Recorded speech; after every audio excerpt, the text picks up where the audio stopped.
Hey, what's up? Richard with Dent Hero. I've got a very cool truck I'm working on right now. Let's take a look.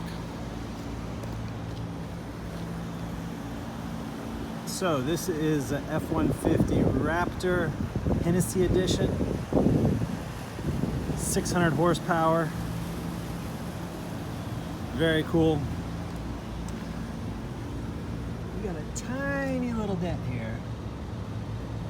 This was caused by a tumbleweed, if you can believe that. A guy was driving down the road in Kansas, pulling a trailer.